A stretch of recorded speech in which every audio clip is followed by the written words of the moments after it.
Harry Potter and the Chamber of Secrets by J.K. Rowling. Chapter 1. The Worst Birthday. Not for the first time, an argument had broken out over breakfast at number 4 Privet Drive. Mr. Vernon Dursley had been woken in the early hours of the morning by a loud, hooting noise from his nephew Harry's room. "Third time this week," he roared across the table. "If you can't control that owl, it'll have to go." Harry tried yet again to explain. "She's bored," he said. "She's used to flying around outside. If I could just let her out at night." "Do I look stupid?" snarled Uncle Vernon, a bit of fried egg dangling from his bushy mustache. "I know what'll happen if that owl's let out." He exchanged dark looks with his wife, Petunia. Harry tried to argue back, but his words were drowned by a long, loud belch from the Dursley's son, Dudley. "I want more bacon." "There's more in the frying pan, sweetums," said Aunt Petunia, turning misty eyes on her massive son. "We must feed you up while we've got the chance. I don't like the sound of that school food." "Nonsense, Petunia. I never went hungry when I was at Smeltings," said Uncle Vernon hardly. "Dudley gets enough, don't you, son?" Dudley, who was so large his bottom drooped over either side of the kitchen chair, grinned and turned to Harry. "Pass the frying pan." "You've forgotten the magic word," said Harry irritably. The effect of this simple sentence on the rest of the family was incredible. Dudley gasped as he fell off his chair with a crash that shook the whole kitchen. Mrs. Dursley gave a small scream and clapped her hands to her mouth. Mr. Dursley jumped to his feet, veins throbbing in his temples. "I meant please," said Harry quickly. "I didn't mean—" "What have I told you?" thundered his uncle, spraying spit all over the table. "About saying the M word in our house." "But How dare you threaten Dudley?" roared Uncle Vernon, pounding the table with his fist. I warned you. I will not tolerate mention of your abnormality under this roof." Harry stared from his purple-faced uncle to his pale aunt, who was trying to heave Dudley to his feet. "All right," said Harry, "all right." Uncle Vernon sat back down, breathing like a winded rhinoceros, and watching Harry closely out of the corners of his small, sharp eyes. Ever since Harry had come home from the summer holidays, Uncle Vernon had been treating him like a bomb that might go off at any moment, because Harry wasn't a normal boy. As a matter of fact, he was as not normal as it is possible to be. Harry Potter was a wizard fresh from his first year at Hogwarts School of Witchcraft and Wizardry. And if the Dursleys were unhappy to have him back for the holidays, it was nothing to how Harry felt. He missed Hogwarts so much. It was like having a constant stomach ache. He missed the castle with its secret passageways and ghosts, his lessons, though perhaps not Snape, the potions master, the post-arriving by owl, eating banquets in the great hall, sleeping in his 4-poster bed in the towered dormitory, visiting the gamekeeper, Hagrid, in his cabin in the grounds next to the Forbidden Forest, and especially Quidditch, the most popular sport in the wizarding world. 6 tall goalposts, 4 flying balls, and 14 players on broomsticks. All Harry's spell books, his wand, robes, cauldron, and top-of-the-range Nimbus 2000 broomstick had been locked in a cupboard under the stairs by Uncle Vernon the instant Harry had come home. What did the Dursleys care if Harry lost his place in the house Quidditch team because he hadn't practiced all summer? What was it to the Dursleys if Harry went back to school without any of his homework done? The Dursleys were what wizards called muggles, not a drop of magical blood in their veins. and as far as they were concerned, having a wizard in the family was a matter of deepest shame.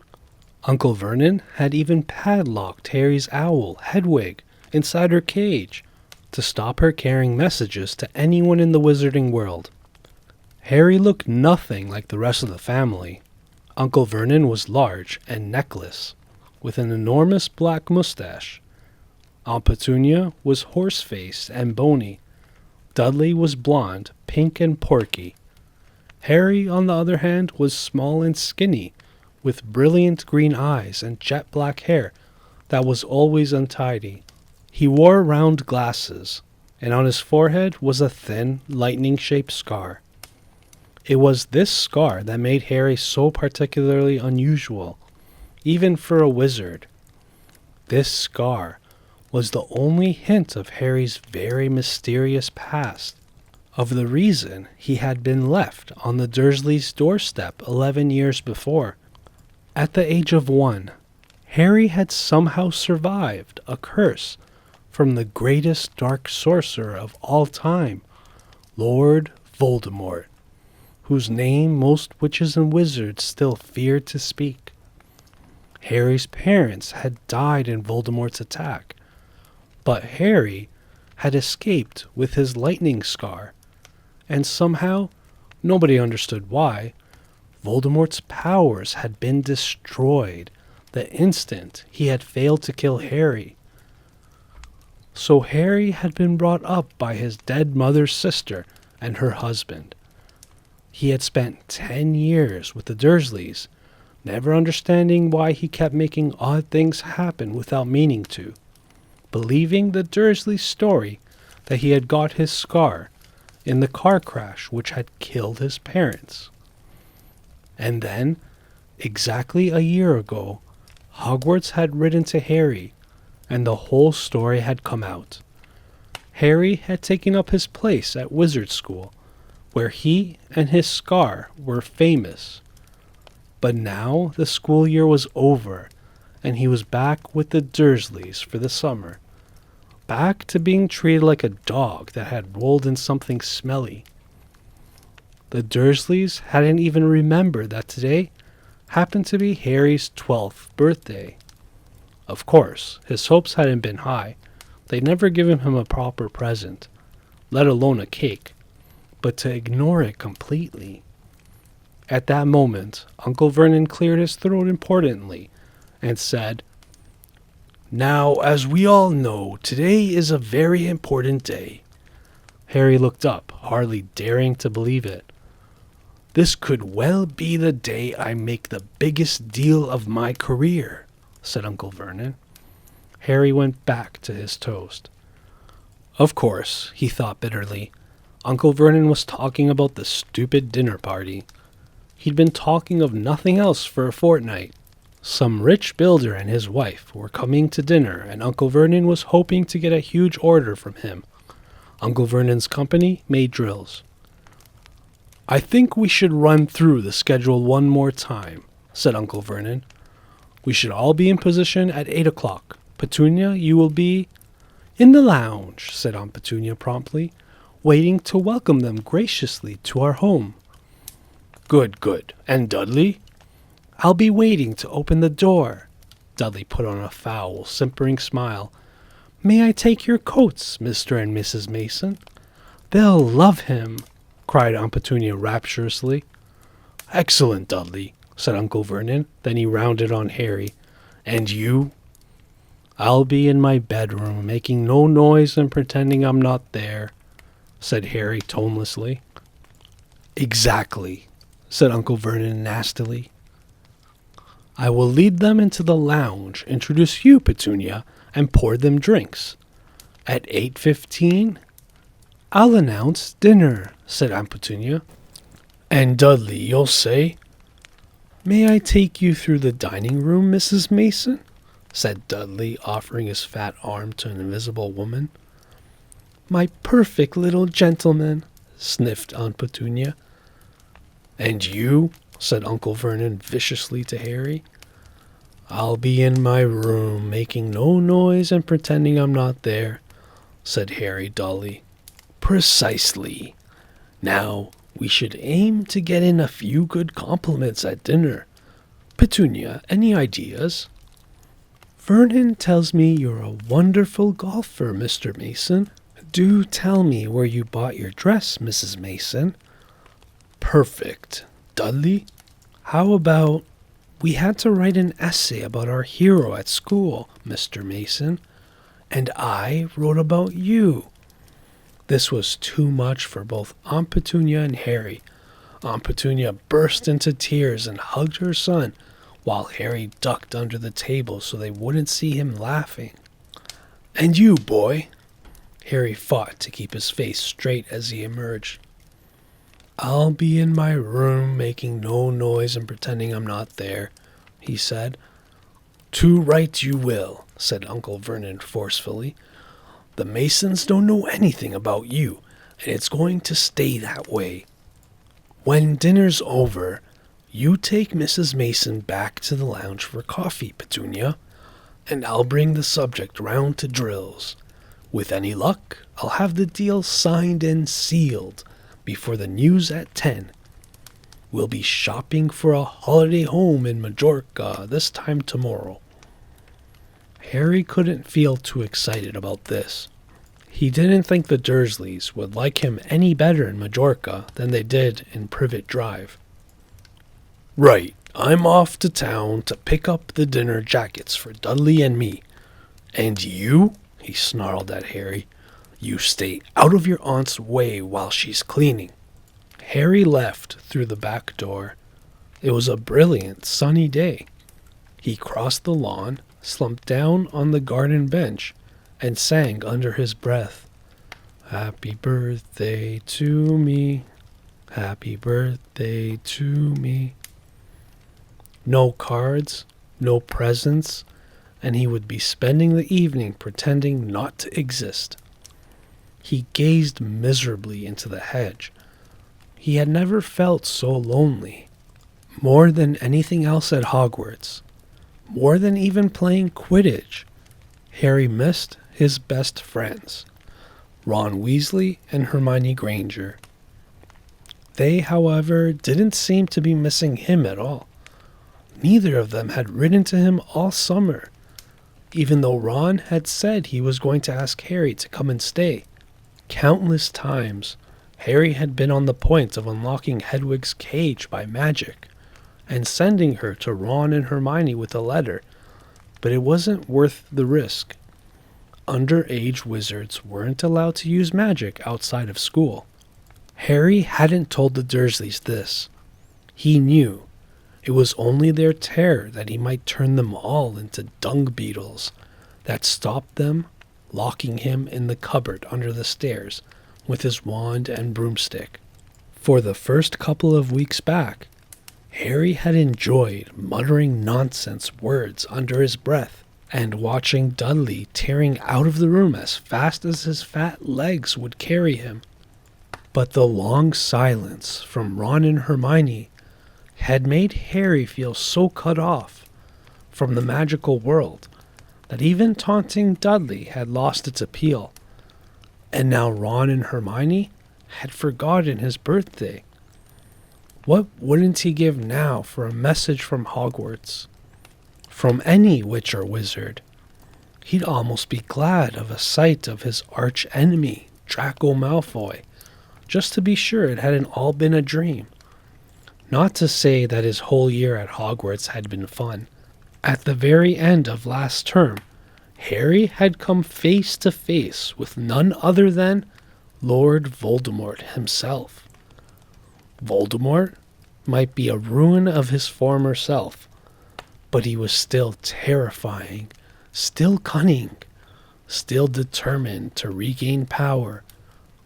Harry had slipped through Voldemort's clutches for a second time, but it had been a narrow escape, and even now, weeks later, Harry kept waking in the night, drenched in cold sweat, wondering where Voldemort was now, remembering his livid face, his wide, mad eyes. Harry suddenly sat bolt upright on the garden bench. He had been staring absent-mindedly into the hedge, and the hedge was staring back. Two enormous green eyes had appeared among the leaves. Harry jumped to his feet, just as a jeering voice floated across the lawn. "I know what day it is," sang Dudley, waddling towards him. The huge eyes blinked and vanished. "What?" said Harry, not taking his eyes off the spot where they had been. "I know what day it is," Dudley repeated, coming right up to him. "Well done," said Harry. "So you finally learned the days of the week." "Today's your birthday," sneered Dudley. "How come you haven't got any cards? Haven't you even got friends at that freak place?" "Better not let your mom hear you talking about my school," said Harry coolly. Dudley hitched up his trousers, which were slipping down his fat bottom. "Why are you staring at that hedge?" he said suspiciously. "I'm trying to decide what would be the best spell to set it on fire," said Harry. Dudley stumbled backwards at once, a look of panic on his fat face. You can't. Dad told you you're not to do magic. He said he'll chuck you out of the house, and you haven't got anywhere else to go. You haven't got any friends to take you." "Jiggery-pokery," said Harry in a fierce voice. "Hocus-pocus. Squiggly-wiggly." "Mom," howled Dudley, tripping over his fat feet as he dashed back towards the house. "Mom, he's doing you-know-what." Harry paid dearly for his moment of fun, as neither Dudley nor the hedge was in any way hurt. Aunt Petunia knew he hadn't really done magic, but he still had to duck as she aimed a heavy blow at his head with the soapy frying pan. Then she gave him work to do, with the promise he wouldn't eat again until he'd finished. While Dudley lolled around watching and eating ice creams, Harry cleaned the windows, washed the car, mowed the lawn, trimmed the flower beds, pruned and watered the roses, and repainted the garden bench. The sun blazed overhead, burning the back of his neck. Harry knew he shouldn't have risen to Dudley's bait, but Dudley had said the very thing Harry had been thinking himself. Maybe he didn't have any friends at Hogwarts. Wish they could see famous Harry Potter now, he thought savagely, as he spread manure on the flower beds, his back aching, sweat running down his face. It was 7:30 in the evening when at last, exhausted, he heard Aunt Petunia calling him. "Get in here and walk on the newspaper." Harry moved gladly into the shade of the gleaming kitchen.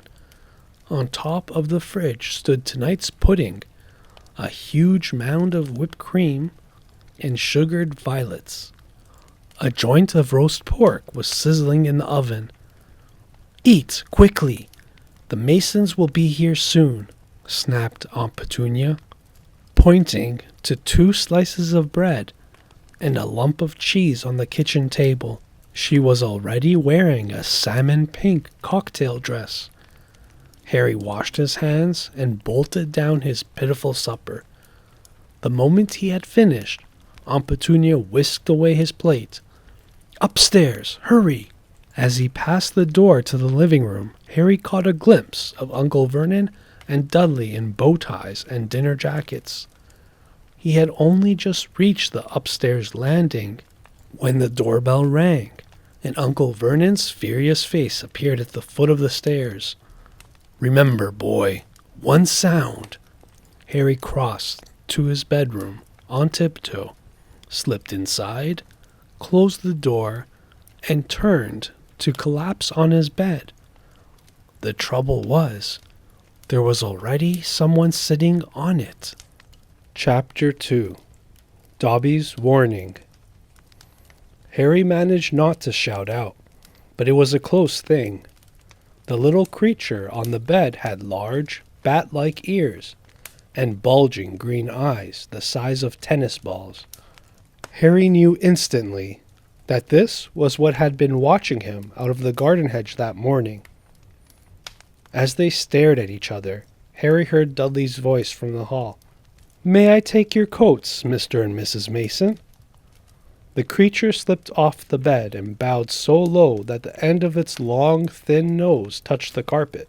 Harry noticed that it was wearing what looked like an old pillowcase, with rips for arms and leg holes. Hello," said Harry nervously. "Harry Potter," said the creature in a high-pitched voice Harry was sure would carry down the stairs. "So long has Dobby waited to meet you, sir. Such an honor it is." Thank you," said Harry, edging along the wall and sinking into his desk chair, next to Hedwig, who was asleep in her large cage. He wanted to ask, "What are you?"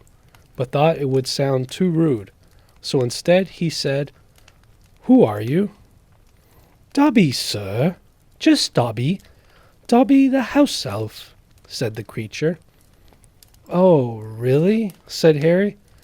I don't want to be rude or anything, but this isn't a great time for me to be having a house elf in my bedroom."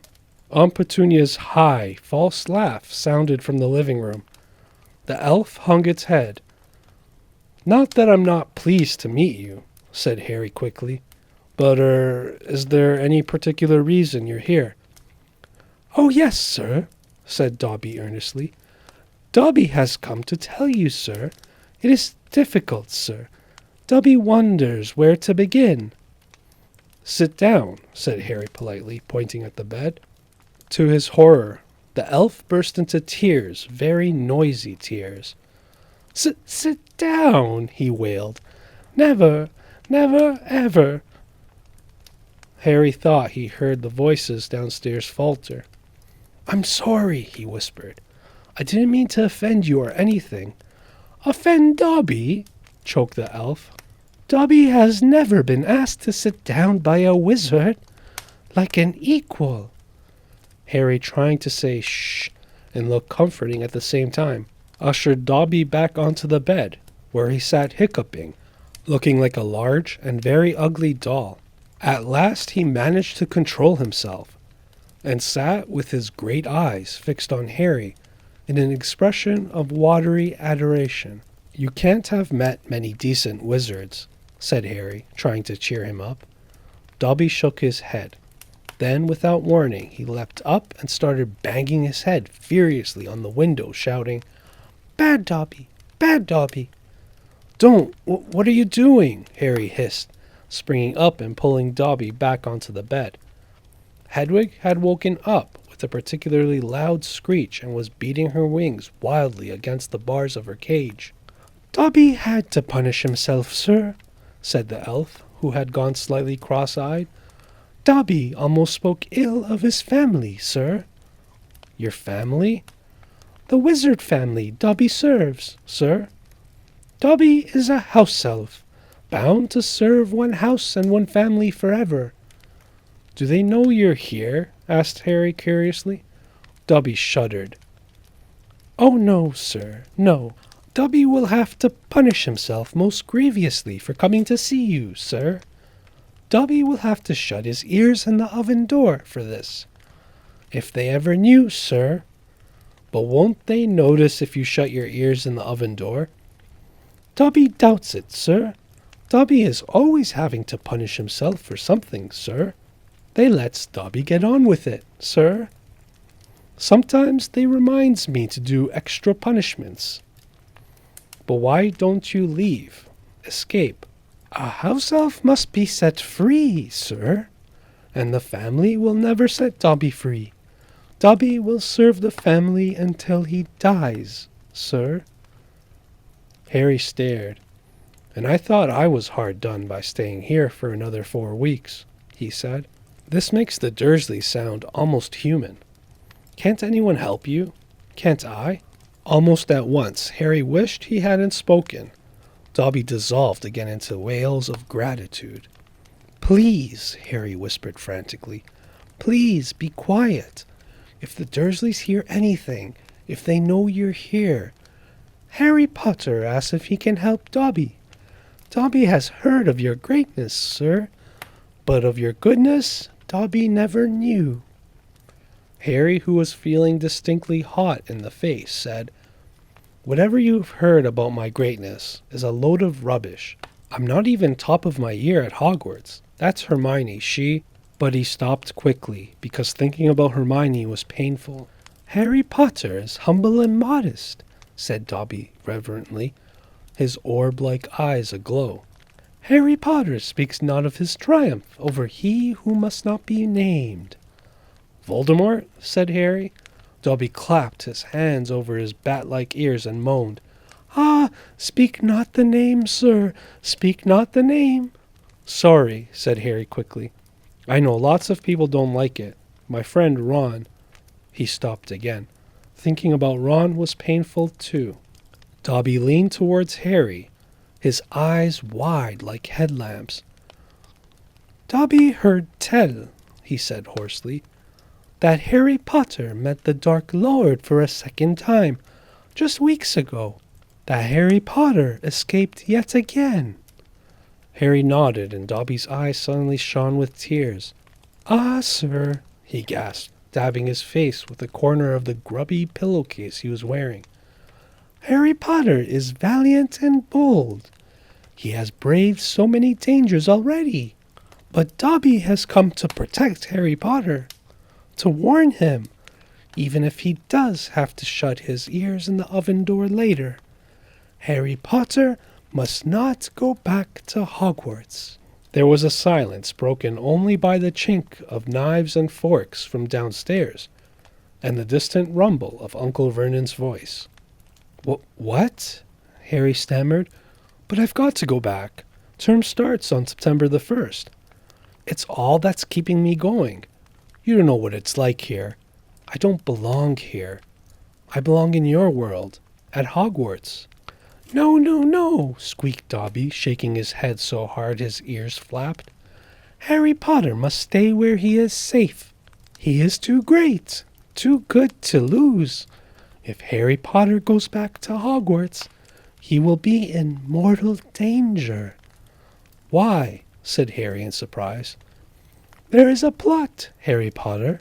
A plot to make most terrible things happen at Hogwarts School of Witchcraft and Wizardry this year," whispered Dobby, suddenly trembling all over.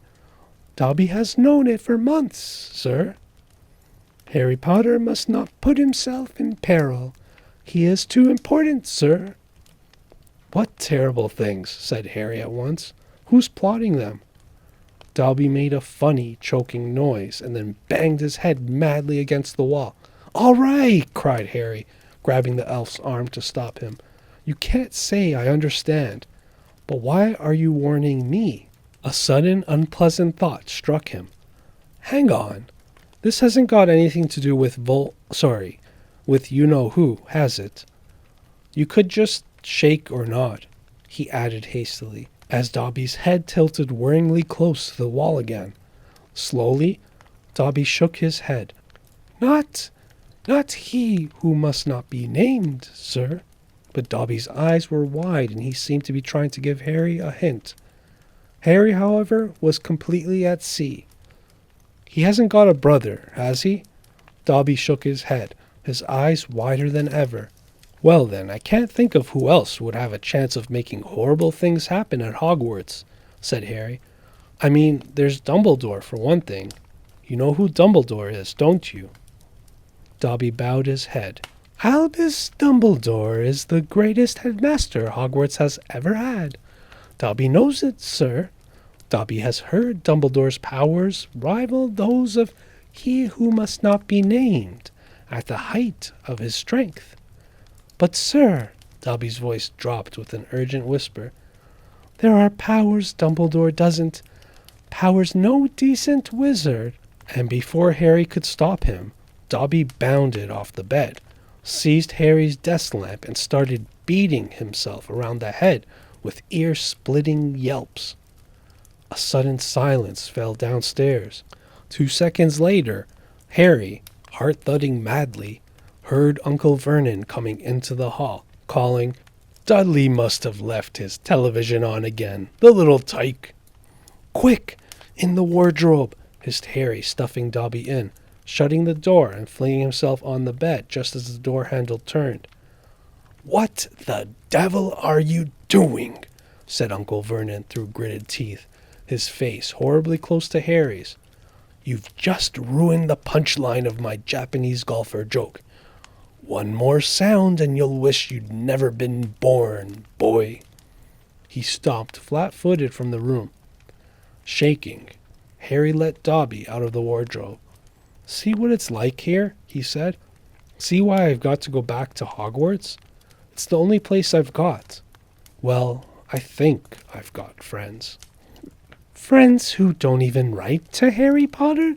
said Dobby slyly. "I expect they've just been—" "Hang on," said Harry, frowning.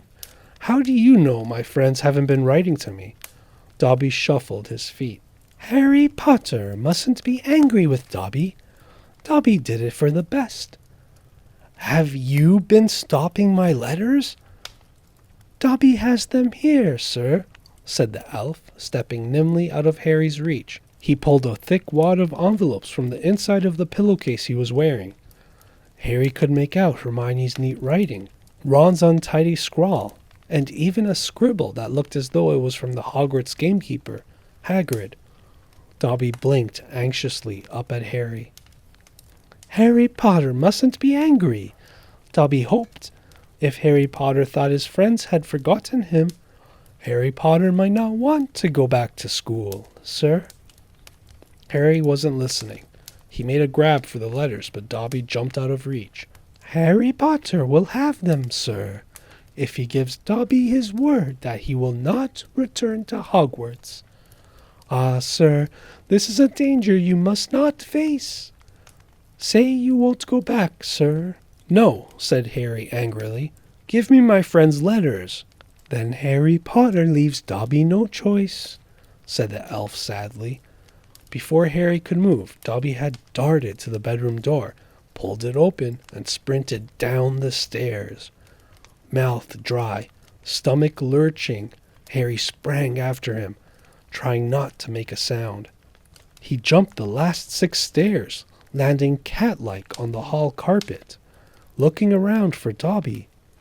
From the dining room, he heard Uncle Vernon saying, "Tell Petunia that very funny story about those American plumbers, Mr. Mason. She's been dying to hear." Harry ran up the hall, into the kitchen, and felt his stomach disappear. Aunt Petunia's masterpiece of a pudding, the mountain of cream and sugared violets, was floating up near the ceiling. On top of a cupboard in the corner crouched Dobby. "No," croaked Harry. "Please, they'll kill me." "Harry Potter must say he's not going back to school. Dobby, please." "Say it, sir." "I can't." Dobby gave him a tragic look. "Then Dobby must do it, sir, for Harry Potter's own good." The pudding fell to the floor with a heart-stopping crash. Cream splattered the windows and walls as the dish shattered. With a crack like whip, Dobby vanished. There were screams from the dining room, and Uncle Vernon burst into the kitchen to find Harry, rigid with shock, covered from head to foot in Aunt Petunia's pudding. At first, it looked as though Uncle Vernon would manage to gloss the whole thing over. "Just our nephew, very disturbed. Meeting strangers upsets him, so we kept him upstairs." He shooed the shocked Masons back into the dining room, promised Harry he would flay him to within an inch of his life when the Masons had left, and handed him a mop. Aunt Petunia dug some ice cream out of the freezer, and Harry, still shaking, started scrubbing the kitchen clean. Uncle Vernon might still have been able to make his deal, if it hadn't been for the owl. Aunt Petunia was just handing round a box of after-dinner mints when a huge barn owl swooped through the dining room window, dropped a letter on Mrs. Mason's head, and swooped out again. Mrs. Mason screamed like a banshee and ran from the house, shouting about lunatics. Mr. Mason stayed just long enough to tell the Dursleys that his wife was mortally afraid of birds of all shapes and sizes, and to ask whether this was their idea of a joke.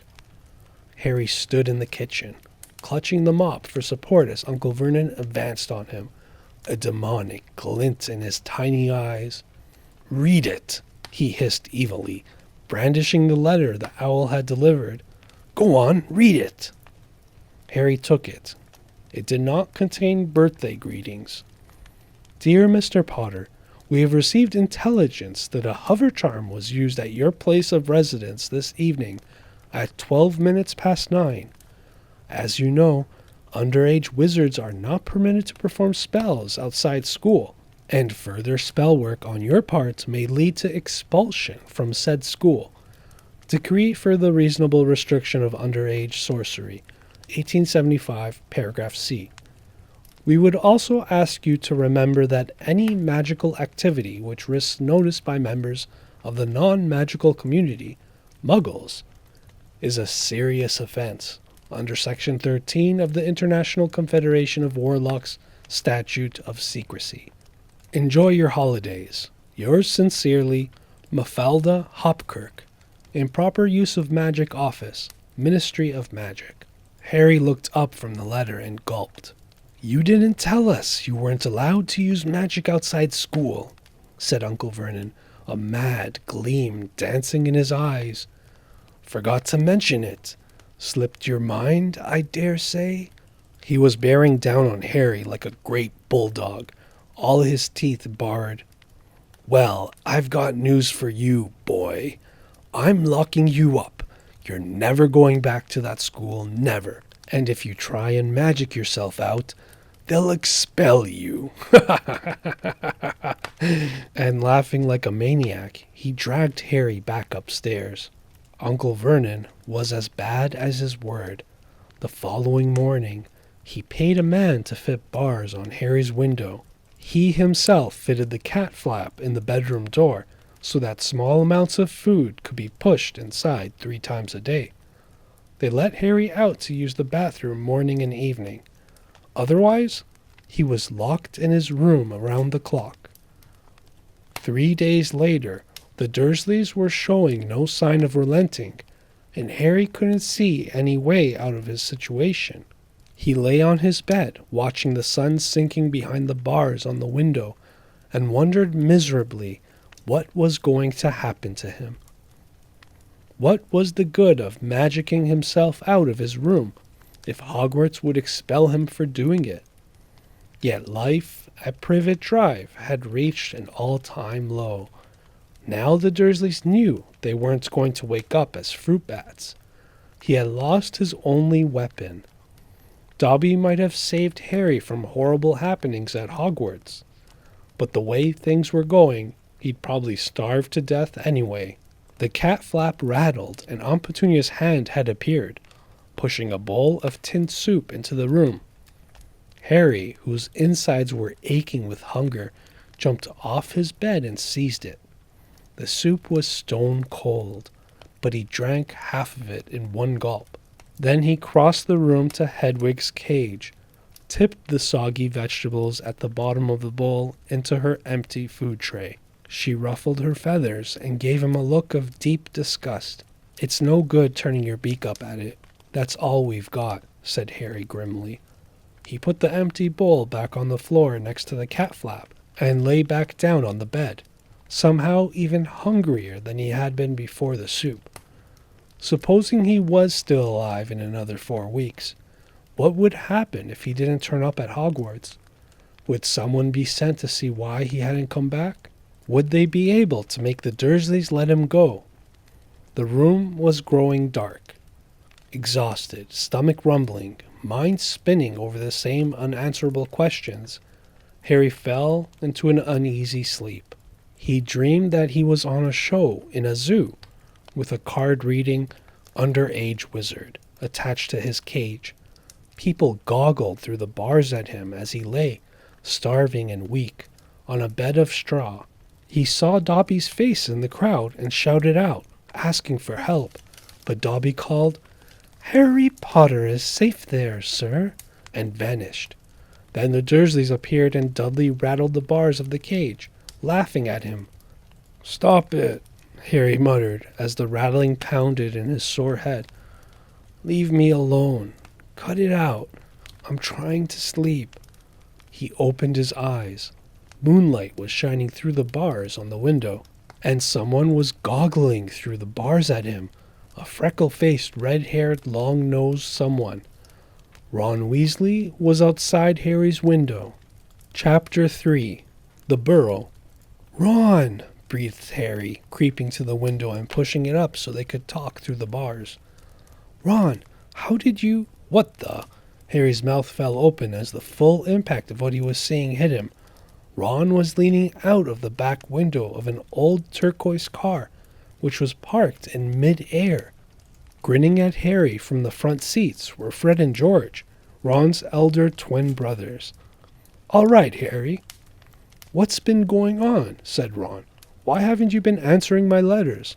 I've asked you to stay about 12 times, and then Dad came home and said you got an official warning for using magic in front of muggles." "It wasn't me, and how did he know?" "He works for the ministry," said Ron. "You know we're not supposed to do spells outside school." "Bit rich coming from you," said Harry, staring at the floating car. "Oh, this doesn't count," said Ron. "We're only borrowing this. It's Dad's. We didn't enchant it. But doing magic in front of those muggles you live with? I told you I didn't, but it'll take too long to explain now. Look, can you explain to them at Hogwarts that the Dursleys have locked me up and won't let me come back? And obviously I can't magic myself out, because the ministry'll think that that's the second spell I've done in 3 days. So, stop gibbering," said Ron. "We've come to take you home with us." "But you can't magic me out either." "We don't need to," said Ron, jerking his head towards the front seats and grinning. "You forgot who I've got with me." "Tie that round the bars," said Fred, throwing the end of a rope to Harry. "If the Dursleys wake up, I'm dead," said Harry, as he tied the rope tightly around the bars and Fred revved up the car. "Don't worry," said Fred, "and stand back." Harry moved back into the shadows next to Hedwig, who seemed to have realized how important this was and kept still and silent. The car revved louder and louder, and suddenly, with a crunching noise, the bars were pulled clean out of the window as Fred drove straight up in the air. Harry ran back to the window to see the bars dangling a few feet from above the ground. Panting, Ron hoisted them up into the car. Harry listened anxiously, but there was no sound from the Dursleys' bedroom. When the bars were safely in the back seat with Ron, Fred reversed as close as possible to Harry's window. "Get in," said Ron. "But all my Hogwarts stuff, my wand, my broomstick, where is it?" "Locked in the cupboard under the stairs, and I can't get out of this room." "No problem," said George from the front passenger seat. "Out of the way, Harry." Fred and George climbed carefully through the window into Harry's room. "You had to hand it to them," thought Harry, as George took an ordinary hairpin from his pocket and started to pick the lock. "A lot of wizards think it's a waste of time knowing this sort of muggle trick," said Fred, "but we feel they're skills worth learning, even if they are a bit slow." There was a small click and the door swung open. "So, we'll get your trunk, and you grab anything you need from your room and hand it out to Ron," whispered George. "Watch out for the bottom stair. It creaks," Harry whispered back as the twins disappeared onto the dark landing. Harry dashed around his room, collecting his things together and passing them out of the window to Ron. Then he went to help Fred and George heave his trunk up the stairs. Harry heard Uncle Vernon cough. At last, panting, they reached the landing, then carried the trunk through Harry's room to the open window. Fred climbed back into the car to pull with Ron, and Harry and George pushed from the bedroom side. Inch by inch, the trunk slid through the window. Uncle Vernon coughed again. "A bit more," panted Fred, who was pulling from inside the car. "One good push." Harry and George threw their shoulders against the trunk, and it slid out of the window into the back seat of the car. "Okay, let's go," George whispered. But as Harry climbed onto the windowsill, there came a sudden loud screech from behind him, followed immediately by the thunder of Uncle Vernon's voice. "That Rudy Owl!" "I've forgotten Hedwig!" Harry tore back across the room as the landing light clicked on. He snatched up Hedwig's cage, dashed to the window, and passed it out to Ron. He was scrambling back onto the chest of drawers when Uncle Vernon hammered on the unlocked door, and it crashed open. For a split second, Uncle Vernon stood framed in the doorway. Then he let out a bellow like an angry bull and dived at Harry, grabbing him by the ankle. Ron, Fred, and George seized Harry's arms and pulled as hard as they could. "Petunia!" roared Uncle Vernon. "He's getting away! He's getting away!" The Weasleys gave a gigantic tug, and Harry's leg slid out of Uncle Vernon's grasp. As soon as Harry was in the car and had slammed the door shut, Ron yelled, "Put your foot down, Fred!" and the car shot suddenly towards the moon. Harry couldn't believe it. He was free. He rolled down the window, the night air whipping his hair, and looked back at the shrinking rooftops of Privet Drive. Uncle Vernon, Aunt Petunia, and Dudley were all hanging, dumbstruck, out of Harry's window. "See you next summer," Harry yelled. The Weasleys roared with laughter, and Harry settled back in his seat, grinning from ear to ear. "Let Hedwig out," he told Ron. "She can fly behind us. She hasn't had a good chance to stretch her wings for ages." George handed the hairpin to Ron, and a moment later, Hedwig had soared joyfully out of the window to glide alongside them like a ghost. "So, what's the story, Harry?" said Ron impatiently. "What's been happening?" Harry told them all about Dobby, the warning he'd given Harry, and the fiasco of the violet pudding. There was a sudden shocked silence when he had finished. "Very fishy," said Fred finally. "Definitely dodgy," agreed George. "So he wouldn't even tell you who's supposed to be plotting all this stuff?" "I don't think he could," said Harry. "I told you, every time he got close to letting something slip, he started banging his head against the wall." He saw Fred and George look at each other. "What, you think he was lying to me?" said Harry. "Well," said Fred, "put it this way. House elves have got powerful magic of their own, but they can't usually use it without their master's permission. I reckon old Dobby was sent to stop you coming back to Hogwarts. Someone's idea of a joke. Can you think of anyone at school with a grudge against you?" "Yes," said Harry and Ron together instantly. "Draco Malfoy," Harry explained. "He hates me." "Draco Malfoy," said George, turning around. "Not Lucius Malfoy's son?" "Must be. It's not a very common name, is it?" said Harry. "Why?" "I've heard Dad talking about him," said George. "He was a big supporter of you-know-who."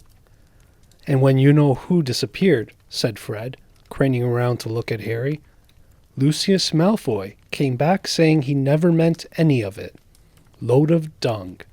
Dad reckons he was right in you-know-who's inner circle." Harry had heard these rumors about Malfoy's family before, and they didn't surprise him at all. Draco Malfoy made Dudley Dursley look like a kind, thoughtful, and sensitive boy. "I don't know whether the Malfoys own a house elf," said Harry. "Well, whoever owns him will be in an old wizarding family, and they'll be rich," said Fred. "Yeah, Mum's always wishing we had a house elf to do the ironing," said George. "But all we've got is a lousy old ghoul in the attic, and gnomes all over the garden. House elves come with big old manors and castles and places like that. You wouldn't catch one in our house." Harry was silent. Judging by the fact that Draco Malfoy usually had the best of everything, his family was rolling around in wizard gold. He could just see Malfoy strutting around a large manor house. Sending the family servant to stop Harry going back to Hogwarts also sounded exactly like the sort of thing Malfoy would do. Had Harry been stupid to take Dobby seriously? "I'm glad we came to get you, anyway," said Ron. "I was getting really worried when you didn't answer any of my letters. I thought it was Errol's fault at first." "Who's Errol?" "Our owl. He's ancient. It wouldn't be the first time he'd collapsed on a delivery. So then I tried to borrow Hermes." "Who?" "The owl Mum and Dad bought Percy when he was made prefect," said Fred from the front. "But Percy wouldn't lend him to me," said Ron. "Said he needed him." "Percy's been acting very oddly this summer," said George, frowning. "And he has been sending a lot of letters and spending a load of time shut up in his room. I mean, there's only so many times you can polish your prefect badge. You're driving too far west, Fred," he added, pointing to a compass on the dashboard. Fred twiddled the steering wheel. "So does your dad know you've got the car?" said Harry, guessing the answer. No," said Ron. "He had to work tonight. Hopefully we'll be able to get it back in the garage without Mum noticing we flew it." "What does your dad do at the Ministry of Magic, anyway?" "He works in the most boring department," said Ron. "The Misuse of Muggle Artifacts Office." "The what?" "It's all to do with bewitching things that are Muggle-made. You know, in case they end up back in a Muggle shop or house. Like last year, some old witch died, and her tea set was sold to an antique shop. This Muggle woman bought it, took it home, and tried to serve her friends tea in it. It was a nightmare. Dad was working overtime for weeks." "What happened?" "The teapot went berserk and squirted boiling tea all over the place, and one man ended up in the hospital with sugar tongs clamped to his nose. Dad was going frantic. It's only him and an old warlock called Perkins in the office, and they had to do memory charms and all sorts to cover it up." "But your dad, this car," Fred laughed. "Yeah, Dad's mad about everything to do with Muggles. Our shed's full of Muggle stuff. He takes it apart, puts spells on it, and puts it back together. If he raided our own house, he'd have to put himself under arrest. It drives Mum mad." "That's the main road," said George, peering down through the windshield. "We'll be there in 10 minutes. Just as well, it's getting light." A faint pinkish glow was visible along the horizon to the east. Fred brought the car lower, and Harry saw a dark patchwork of fields and clumps of trees. "We're a little way outside the village," said George. "Ottery St. Catchpole." Lower and lower went the flying car. The edge of a brilliant red sun was now gleaming through the trees. "Touchdown," said Fred, as with a slight bump they hit the ground. They had landed next to a tumble-down garage in a small yard, and Harry looked out for the first time at Ron's house. It looked as though it had once been a large stone pigsty, but extra rooms had been added here and there until it was several stories high, and so crooked it looked as though it was held up by magic, which, Harry reminded himself, it probably was. 4 or 5 chimneys were perched on top of the red roof. A lopsided sign stuck in the ground near the entrance read, "The Burrow." Round the front door lay a jumble of Wellington boots and a very rusty cauldron. Several fat brown chickens were pecking their way around the yard. "It's not much," said Ron. "It's brilliant," said Harry happily, thinking of Privet Drive. They got out the car. "Now we'll go upstairs really quietly," said Fred, "and wait for Mum to call us for breakfast. Then, Ron, you come bounding downstairs going, 'Mum, look who turned up in the night!' And she'll be all pleased to see Harry, and no one need ever know we flew the car." "Right," said Ron. "Come on, Harry. I sleep at the—" Ron had gone a nasty greenish color, his eyes fixed on the house. The other 3 wheeled around. Mrs. Weasley was marching across the yard, scattering chickens, and for a short, plump, kind-faced woman, it was remarkable how much she looked like a saber-toothed tiger. "Ah," said Fred. "Oh dear," said George. Mrs. Weasley came to a halt in front of them, her hands on her hips, staring from one guilty face to the next. She was wearing a flowered apron with a wand sticking out of the pocket. "So," she said. "Morning, Mum," said George in what he clearly thought was a jaunty, winning voice. "Have you any idea how worried I've been?" said Mrs. Weasley in a deadly whisper. All three of Mrs. Weasley's sons were taller than she was, but they cowered as her rage broke over them. Bed's empty, no note, car gone, could have crashed. Out of my mind with worry. Did you care? Never. As long as I've lived. You wait until your father gets home. We never had trouble like this from Bill or Charlie or Percy.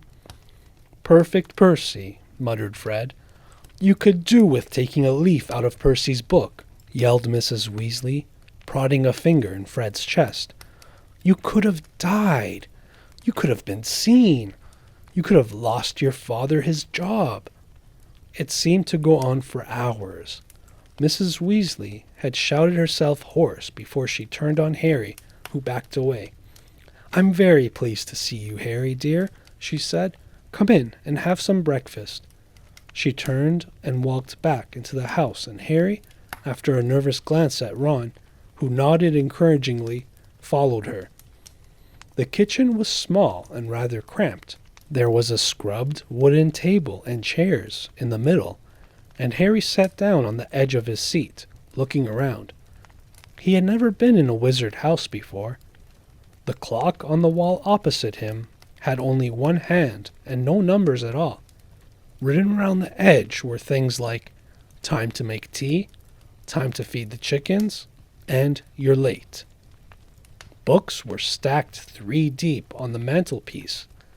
Books with titles like Charm Your Own Cheese, Enchantment in Baking, and 1 Minute Feasts, It's Magic. And unless Harry's ears were deceiving him, the old radio next to the sink had just announced that coming up was Witching Hour with the popular singing sorceress Celestina Warbeck. Mrs. Weasley was clattering around, cooking breakfast, a little haphazardly, throwing dirty looks at her sons as she threw sausages into the frying pan.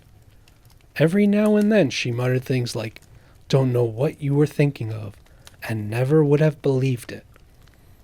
"I don't blame you, dear," she assured Harry, tipping 8 or 9 sausages onto his plate. "Arthur and I have been worried about you, too. Just last night we were saying we'd come and get you ourselves, if you hadn't ridden back to Ron by Friday. But really," she was now adding 3 fried eggs to his plate, "flying an illegal car halfway across the country. Anyone could have seen you." She flicked her wand casually at the washing up in the sink, which began to clean itself, clinking gently in the background. "It was cloudy, Mum," said Fred. "You keep your mouth closed while you're eating," Mrs. Weasley snapped. "They were starving him, Mum," said George. "And you," said Mrs. Weasley, but it was with a slightly softened expression that she started cutting Harry bread and buttering it for him. At that moment, there was a diversion in the form of a small red-headed figure in a long nightdress, who appeared in the kitchen, gave a small squeal, and ran out again. "Ginny," said Ron in an undertone to Harry, "my sister. She's been talking about you all summer." "Yeah, she'll be wanting your autograph, Harry," grinned Fred, but he caught his mother's eye and bent his face over his plate without another word. Nothing more was said until all 4 plates were clean, which took a surprisingly short time. "Blimey, I'm tired," yawned Fred, setting down his knife and fork at last. "I think I'll go to bed and—" "You will not," snapped Mrs. Weasley. "It's your own fault you've been up all night. You're going to denome the garden for me. They're getting completely out of hand again." "Oh, Mom." "And you too," she said, glaring at Ron and George. "You can go up to bed, dear," she added to Harry. "You didn't ask them to fly that wretched car." But Harry, who felt wide awake, said quickly, "I'll help Ron. I've never seen a denoming." "That's very sweet of you, dear. but it's dull work," said Mrs. Weasley. "Now, let's see what Lockhart's got to say on the subject." And she pulled a heavy book from the stack on the mantelpiece. George groaned. "Mum, we know how to denome a garden." Harry looked at the cover of Mrs. Weasley's book. Written across it in fancy gold letters were the words, "Gilderoy Lockhart's Guide to Household Pests." There was a big photograph on the front of a very good-looking wizard with wavy blonde hair and bright blue eyes. As always in the wizarding world, the photograph was moving. The wizard, who Harry supposed was Gilderoy Lockhart, kept winking cheekily up at them all. Mrs. Weasley beamed down at him. "Oh, he's marvelous," she said. "He knows his household pests all right. It's a wonderful book." "Mum fancies him," said Fred in a very audible whisper. "Don't be so ridiculous, Fred," said Mrs. Weasley, her cheeks rather pink. "All right, if you think you know better than Lockhart, you can go and get on with it. And woe betide you if there's a single gnome in that garden when I come out to inspect it." Yawning and grumbling, the Weasleys slouched outside with Harry behind them. The garden was very large, and in Harry's eyes, exactly what a garden should be. The Dursleys wouldn't have liked it. There were plenty of weeds, and the grass needed cutting. But there were gnarled trees all around the walls, plants Harry had never seen spilling from every flower bed, and a big green pond full of frogs. "Muggles have garden gnomes too, you know," Harry told Ron as they crossed the lawn. "Yeah, I've seen those things they think are gnomes," said Ron, bent double with his head in a peony bush. "Like fat little Father Christmases with fishing rods." There was a violent scuffling noise. The peony bush shuddered and Ron straightened up. "This is a gnome," he said grimly. "Get off me! Get off me!" squealed the gnome. It was certainly nothing like Father Christmas. It was small and leathery looking, with a large, knobbly, bald head exactly like a potato. Ron held it at arm's length as it kicked out at him with its horny little feet. He grasped it around the ankles and turned it upside down. "This is what you have to do," he said. He raised the gnome above his head. "Get off me!" and started to swing it in great circles like a lasso. Seeing the shocked look on Harry's face, Ron added, "It doesn't hurt them. You've just got to make them really dizzy so they can't find their way back to the gnome holes." He let go of the gnome's ankles and it flew 20 feet into the air and landed with a thud in the field over the hedge. "Pitiful," said Fred. "I bet I can get mine beyond that stump." Harry learned quickly not to feel too sorry for the gnomes. He decided just to drop the first one he caught over the hedge, but the gnome, sensing weakness, sank its razor-sharp teeth into Harry's finger, and he had a hard job shaking it off until, "Wow, Harry, that must have been 50 feet." The air was soon thick with flying gnomes. "See, they're not too bright," said George, seizing 5 or 6 gnomes at once. "The moment they know the denoming's going on, they storm up to have a look. You'd think they'd have learned by now just to stay put." Soon, the crowd of gnomes in the field started walking away in a strangling line, their little shoulders hunched. "They'll be back," said Ron, as they watched the gnomes disappear into the hedge on the other side of the field. "They love it here. Dad's too soft with them. He thinks they're funny." Just then the front door slammed. "He's back," said George. "Dad's home." They hurried through the garden and back into the house. Mr. Weasley was slumped in a kitchen chair with his glasses off and his eyes closed. He was a thin man, going bald, but the little hair he had was as red as any of his children's. He was wearing long green robes, which were dusty and travel-worn. "What a night," he mumbled, groping for the teapot as they all sat down around him. 9 raids! 9! And old Mundungus Fletcher tried to put a hex on me when I had my back turned." Mr. Weasley took a long gulp of tea and sighed. Find anything, Dad? Said Fred eagerly. All I got were a few shrinking door keys and a biting kettle, yawned Mr. Weasley. There was some pretty nasty stuff that wasn't my department, though. Mortlake was taken away for questioning about some extremely odd ferrets. But that's the Committee of Experimental Charms, thank goodness. Why would anyone bother making door keys shrink? Said George. Just muggle baiting, sighed Mr. Weasley. Sell them a key that keeps shrinking to nothing so they can never find it when they need it. Of course, it's very hard to convict anyone because no muggle would admit their key keeps shrinking. They'll insist they just keep losing it. Bless them. They'll go to any lengths to ignore magic, even if it's staring them in the face. But the things our lot have taken to enchanting, you wouldn't believe. Like cars, for instance. Mrs. Weasley had appeared, holding a long poker like a sword. Mr. Weasley's eyes jerked open. He stared guiltily at his wife. Cars, Molly dear? Yes, Arthur, cars, said Mrs. Weasley, her eyes flashing. Imagine a wizard buying a rusty old car and telling his wife all he wanted to do was take it apart to see how it worked, while really he was enchanting it to make it fly. Mr. Weasley blinked. Well, dear, I think you'll find that he would be quite within the law to do that, even if, maybe would have done better to tell his wife the truth. There's a loophole in the law, you'll find. As long as he wasn't intending to fly the car, the fact that the car could fly wouldn't... Arthur Weasley, you made sure there was a loophole when you wrote that law, shouted Mrs. Weasley, just so you could carry on tinkering with all that muggle rubbish in your shed. And for your information, Harry arrived this morning in the car you weren't intending to fly. Harry, said Mr. Weasley blankly. Harry who? He looked around, saw Harry, and jumped. Good Lord, is it Harry Potter? Very pleased to meet you. Ron's told us so much about... Your sons flew that car to Harry's house and back last night, shouted Mrs. Weasley.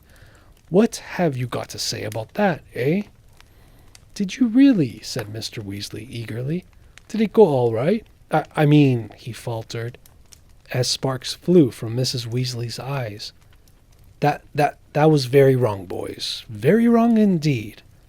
Let's leave them to it, Ron muttered to Harry, as Mrs. Weasley swelled like a bullfrog. Come on, I'll show you my bedroom. They slipped out of the kitchen and down a narrow passageway to an uneven staircase, which zigzagged its way up through the house. On the third landing, a door stood ajar. Harry just caught sight of a pair of bright brown eyes staring at him before it closed with a snap. Ginny, said Ron, you don't know how weird it is for her to be this shy. She never shuts up normally. They climbed 2 more flights until they reached a door with peeling paint and a small plaque on it, saying, Ronald's room. Harry stepped in, his head almost touching the sloping ceiling, and blinked. It was like walking into a furnace. Nearly everything in Ron's room seemed to be a violent shade of orange. The bedspread, the walls, even the ceiling. Then Harry realized that Ron had covered nearly every inch of the shabby wallpaper with posters of the same 7 witches and wizards, all wearing bright orange robes, carrying broomsticks, and waving energetically. Your Quidditch team? Said Harry. The Chudley Cannons, said Ron, pointing at the orange bedspread, which was emblazoned with 2 giant black C's and a speeding cannonball. They're 9th in the league.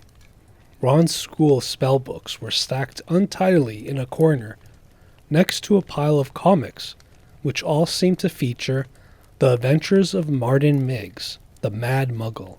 Ron's magic wand was lying on top of a fish tank full of frog spawn on the windowsill, next to his fat gray rat, Scabbers, who was snoozing in a patch of sun. Harry stepped over a pack of self-shuffling playing cards on the floor and looked out of the tiny window. In the field far below, he could see a gang of gnomes sneaking in one by one, back through the Weasley's hedge. Then he turned to look at Ron, who was watching him almost nervously, as though waiting for his opinion. "It's a bit small," said Ron quickly. "Not like that room you had with the muggles. And I'm right underneath the ghoul in the attic. He's always banging on the pipes and groaning." But Harry grinned widely and said, "This is the best house I've ever been in." Ron's ears went pink. Chapter 4. At Flourish and Blotts. Life at the Burrow was as different as possible from life at Privet Drive. The Dursleys liked everything neat and ordered. The Weasleys' house burst with the strange and unexpected. Harry got a shock the first time he looked in the mirror over the kitchen mantelpiece, and it shouted, "Tuck your shirt in, Scruffy." The ghoul in the attic howled and dropped pipes whenever he felt things were getting too quiet, and small explosions from Fred and George's bedroom were considered perfectly normal. What Harry found most unusual about life at Ron's, however, wasn't the talking mirror or the clanking ghoul. It was the fact that everybody there seemed to like him. Mrs. Weasley fussed over the state of his socks and tried to force him to eat 4th helpings at every meal. Mr. Weasley liked Harry to sit next to him at the dinner table, so that he could bombard him with questions about life with muggles, asking him to explain how things like plugs and the postal service worked.